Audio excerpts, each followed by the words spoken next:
En 2012, on leur fait un dessin? On croyait que la démocratie, c'était le pouvoir au peuple. Sarkozy et Merkel ont inventé la démocrisie. Causer toujours, c'est la crise qui décide. Or, il paraît que la crise a décidé de mettre les peuples européens sur la paille à coups d'austérité et de privatisation. C'est devenu une habitude. Le peuple a dit fermement non au traité constitutionnel européen de 2005. Et on nous a imposé le traité de Lisbonne, qui n'est que son copier-coller. Les peuples européens disent non à l'austérité, et on nous sort du chapeau franco-allemand deux nouveaux traités européens, le mécanisme européen de stabilité et le traité sur la stabilité, la coordination et la gouvernance de l'Union économique et monétaire. C'est des noms bien compliqués pour un projet simple.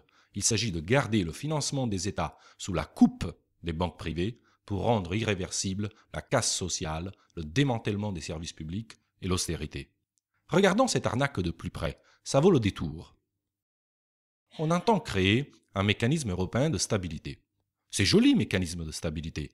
Ça passe mieux, en tout cas, que si on l'avait appelé compagnie d'assurance de la spéculation bancaire sur le dos des peuples. Or, c'est de cela qu'il s'agit. Ce mécanisme est en réalité une sorte de banque, mais une banque un peu particulière. C'est une banque opaque et irresponsable. Le traité européen garantit même l'opacité de son fonctionnement en lui conférant les prérogatives de secret dont jouissent les représentations diplomatiques, des ambassadeurs de la finance, en somme. Les administrateurs sont intouchables, avec le statut réservé aux plus hauts fonctionnaires internationaux. Quoi qu'ils fassent, aucun policier, aucun procureur, aucun juge ne pourra intervenir dans le fonctionnement du fonds. Pourquoi tous ces pouvoirs? Pour pouvoir venir en aide aux États en difficulté, nous dit-on. Voyons ça. Le mécanisme est censé gérer un fonds de 700 milliards d'euros. Ça paraît beaucoup, mais ce n'est pas vrai. Les États signataires, déjà endettés auprès des marchés financiers, vont dégager progressivement la somme de 80 milliards d'euros pour constituer le capital du mécanisme. Le mécanisme va ensuite emprunter de l'argent auprès des banques privées pour reprêter cet argent aux États en difficulté. En échange du prêt, les États en difficulté vont être obligés de mettre en place des plans d'hyperaustérité. Ils appellent ça la conditionnalité. Si les affaires tournent mal, si les États asphyxiés ne peuvent plus rembourser leurs prêts au mécanisme, alors ce sont les États signataires eux-mêmes qui devront garantir cette faillite jusqu'à 620 milliards d'euros supplémentaires. Dans ce système, les banques privées vont emprunter auprès de la Banque centrale européenne à un taux proche de zéro pour ensuite prêter l'argent de la Banque centrale européenne au mécanisme de stabilité.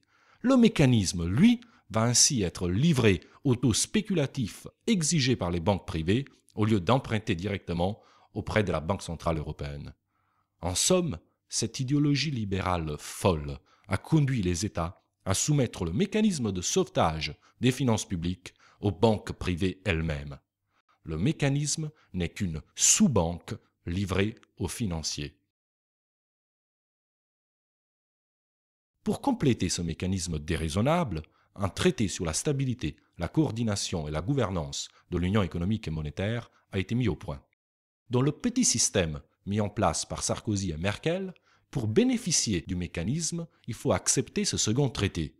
Le mécanisme est un appât. On nous vend d'abord une vilaine carotte, puis on nous met un gros coup de bâton, car l'objectif de ce traité, c'est de faire régner l'austérité et d'écraser les travailleurs. Ainsi, le déficit public sera obligatoirement limité à 0,5%. En outre, les pays ayant une dette publique supérieure à 60% du produit intérieur brut doivent le réduire chaque année de 20%. En clair, priorité absolue au remboursement des banques. Et tous les moyens seront bons pour cela. Réduction globale des salaires, des pensions, réduction drastique du nombre de fonctionnaires. En gros, le traitement de chien réservé à la Grèce sera généralisé. L'essentiel sera de dégager du cash pour assouvir l'avidité des marchés. L'État sera par exemple contraint de vendre son patrimoine, de brader au privé les derniers services publics, autant de bonnes affaires pour tous les vautours de la finance. Cette règle, qu'ils appellent cyniquement règle d'or, est la dernière étape de la mise sous tutelle des États.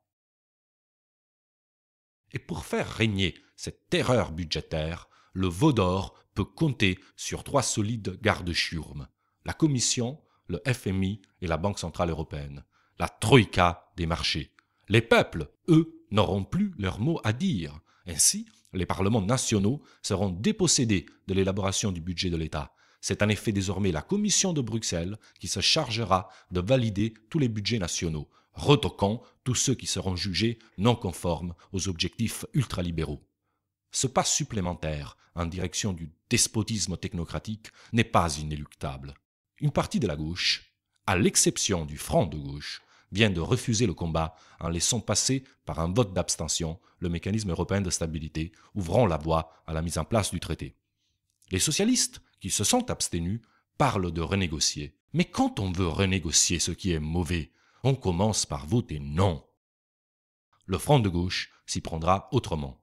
Ce que nous voulons, c'est redonner à un pôle bancaire public les moyens de participer au financement des États et de l'économie.